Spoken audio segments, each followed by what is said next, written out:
Николай, водитель автобуса, в последнее время особенно остро чувствовал на себе удары кризиса. Доходы стремительно уменьшались, а пассажиров становилось все меньше и меньше, и каждый, кто заходил в салон, был для него как спасательный круг. Остановившись у огородов, он заметил на обочине пожилую женщину с ведром.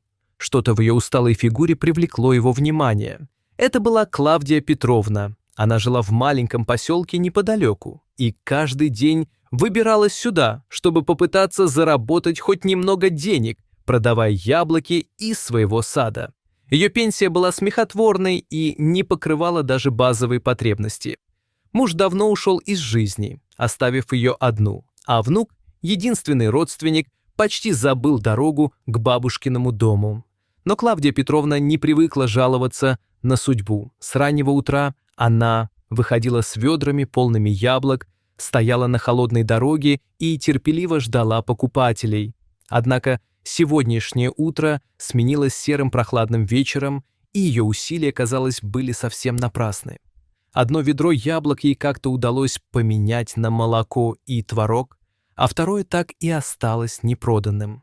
Она посмотрела на дорогу, уже слегка покрытую осенним туманом, и тяжело вздохнула. Возвращаться домой с полными руками было горько. Но что делать? День близился к концу, и наступающая прохлада заставляла ее торопиться. Она опустила взгляд на свои натруженные руки, переминая ведро с ноги на ногу, когда услышала знакомый звук тормозящего рядом автобуса. «Добрый вечер, Клавдия Петровна!» — окликнул ее Николай, открывая двери. Неужто и сегодня тоже торговля не задалась? Да уж, сынок, не день, а сплошное разорение. Грустно усмехнулась она, подходя ближе. Но ничего, переживем как-нибудь. Николай задумчиво посмотрел на нее. В ее голосе звучали одновременно и горечь, и непоколебимая сила. Но ни Николай, ни бабушка еще даже не подозревали, что этот вечер для обоих окажется роковым. И всему виной обычная человеческая жадность. «Сынок, послушай, кошелек дома оставила, могу яблоками расплатиться». «Ты лишь посмотри, какие сочные», — предложила она с надеждой. «Подвезешь?» «Нет, бабуля. Мне семью кормить надо. И яблоки мне твои ни к чему». Неожиданно грубо ответил Николай. В салоне автобуса в этот момент находились подростки, возвращавшиеся с вечеринки из соседнего села. Они только посмеялись над ситуацией с бабушкой, даже не задумавшись, что могли бы предложить помощь, ведь для них это такая мелочь. Клавдия Петровна тем временем продолжала умолять водителя взять ее с собой. «На улице уже так холодно, как же мне добраться?» С надеждой спросила она. Однако Николай лишь молча захлопнул двери автобуса и, не оглядываясь, просто уехал. И бабушка осталась на дороге в полном одиночестве. На улице стемнело, а осенний ветер пробирал до костей.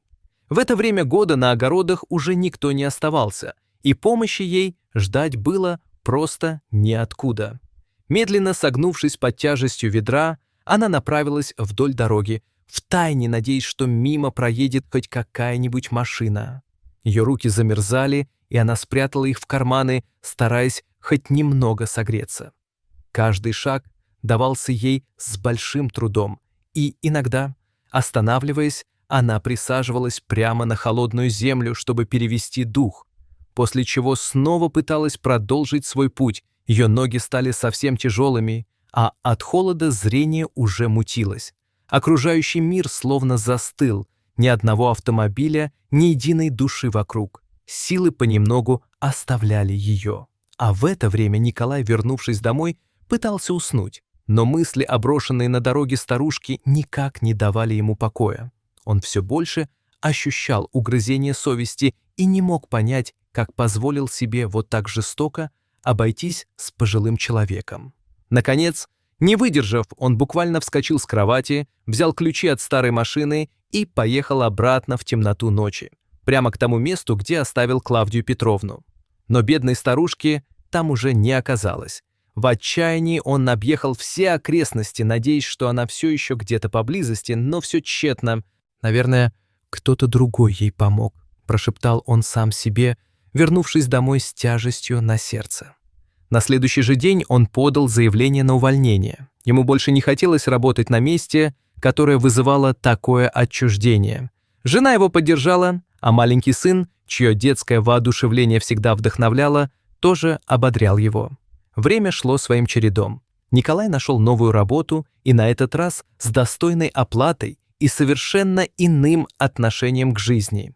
Со временем Николай и Алена начали откладывать на собственную квартиру. Ведь постоянные переезды, вызванные неожиданными решениями владельцев жилья, сильно утомили их. Да и Никите уже скоро в школу. И Алена заметила для себя, что пора уже определиться с районом, чтобы выбрать подходящее учебное заведение для сына. «Дорогая, послушай, я нашел отличное объявление о продаже квартиры. Дом, конечно, старенький, но зато, наконец-то, свое жилье», с воодушевлением сказал Николай супруге. Алена лишь мило улыбнулась, поддерживая стремление мужа, и нежно добавила: «Ты самый лучший у меня». Вскоре они договорились о встрече с владельцем, молодым человеком, который продавал квартиру, унаследованную от своей бабушки. Но внутри жилье оказалось в явно плачевном состоянии. Мебель требовала замены, стены нуждались в покраске. Но цена и расположение квартиры подходили, и они в конце концов решились на покупку. И вот сразу после переезда вся семья с энтузиазмом взялась за уборку. Алена была занята кухней, а Николай как раз решил избавиться от старого дивана. Разбирая его, он неожиданно наткнулся на вещи прежней хозяйки: деревянный комод, ситцевые платья, платки и альбом со старыми фотографиями. И вот, открыв альбом, он просто застыл в шоке. На фотографии была Клавдия Петровна, та самая женщина, которую он оставил на осенней дороге. Сердце мужчины тут же сжалось, а воздух почти перестал поступать в легкие. Одна только мысль, что она могла уйти из жизни из-за его безразличия, просто парализовала Николая. Встревоженные супруги снова связались с продавцом, чтобы узнать все подробности. «Эта квартира досталась мне от бабушки», — пояснил парень. «Но я почти не навещал ее последние годы, учился в другом городе. Сами понимаете, молодость есть молодость.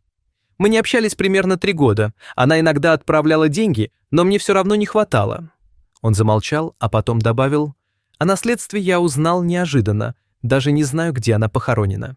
Николай ошеломленно осознал, что теперь живет в квартире той самой бабушки, которой когда-то отказал в помощи. Шли дни, но его никак не покидало мучительное чувство вины.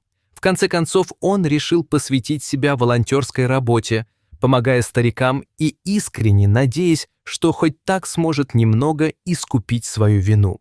И с каждым добрым поступком Николай чувствовал, как его душе становится легче. И вот однажды он отправился в деревню, чтобы отвезти продукты и теплые вещи 2 пожилым женщинам. На обратном пути его старая машина внезапно сломалась, остановившись на пустынной дороге вдали от жилья. Ближайшее село было в 3 километрах, и январская стужа пробирала до костей. Выбравшись из автомобиля, Николай быстро понял, что дальше придется идти пешком. Вечер становился все холоднее, а вокруг стояла тишина. Он взглянул на заснеженную дорогу и, чтобы сократить путь, решил пройти через кладбище, несмотря на усталость, обострившееся чувство одиночества. Снег оказался глубже, чем он предполагал, и каждый шаг становился настоящим испытанием. Силы покидали его, и тело постепенно теряло чувствительность. Спотыкаясь, он шел вперед, и пока его взгляд случайно не упал на надгробный камень, имя, выбитое на камне, заставило его остановиться и буквально оцепенеть от увиденного. Клавдия Петровна и день ее смерти, 17 октября. Это был тот самый роковой день, который Николай никогда не забудет. День, когда он, сам того не осознавая, по сути, из-за своей жадности обрек старушку на одиночество и холодную погибель. Тогда ему казалось, что это всего лишь еще одна остановка на его пути, и что таких встреч множество, а людей, нуждающихся в помощи, и того больше. Но этот день изменил его жизнь навсегда. Мысли о той бедной женщине, ее усталом лице и полном боли взгляде не давали ему покоя. В этот момент тревога нарастала, превращаясь в настоящую бурю в его измученной душе. От усталости и страшного холода его ноги уже стали ватными, и он просто рухнул на колени. Он рыдал, не сдерживая себя ни на минуту, будто все чувства, которые он пытался подавить, в один миг вырвались наружу. Его сердце стучало, как барабан, а в голове звучал один и тот же укор: «Ты же мог ей помочь. Ты должен был». Это чувство вины оказалось настолько сильным и испепеляющим, что Николай потерял сознание. Последнее, что он помнил, это холод мокрой земли и тишину ночи. Очнулся мужчина уже в больнице. Белый потолок, запах лекарств и голос врача стали первыми признаками того, что он все еще жив. Вскоре выяснилось, что его нашел местный сторож Василий, обходя кладбище во время ночного патруля. Увидев лежащего мужчину, Василий сразу вызвал скорую. Николай понял, что судьба подарила ему второй шанс, который был отказан той самой старушке. С этого момента раскаяние поселилось в его сердце. Каждый вечер он мысленно возвращался к обочине той холодной дороги. В его воображении снова и снова появлялся образ Клавдии Петровны, сгорбленной, дрожащей от холода и с ведром в руках. Он молил ее о прощении. «Прости меня», — шептал он в темноте, надеясь, что она каким-то образом услышит его. И однажды в особенно тихую ночь ему приснился необычный сон. Он оказался на светлой дороге, освещенной мягкими лучами солнца. Тепло проникало в его душу, как будто очищая ее от мрака. Впереди он заметил фигуру, она шла к нему медленно, но уверенно. Это была Клавдия Петровна. Ее лицо озаряла добрая, ласковая улыбка, а в глазах светилась материнская нежность. «Я прощаю тебя, сынок», — сказала она тихо, но ее слова прозвучали как гром, разрывая цепи его вины. Проснувшись, Николай почувствовал, что тяжелый груз, который так долго давил на него, стал немного легче. Сон не изменил прошлого, но он напомнил, что прощение возможно. Теперь у него появилась настоящая цель в жизни — жить таким образом, чтобы оправдать тот шанс, который ему подарила сама судьба.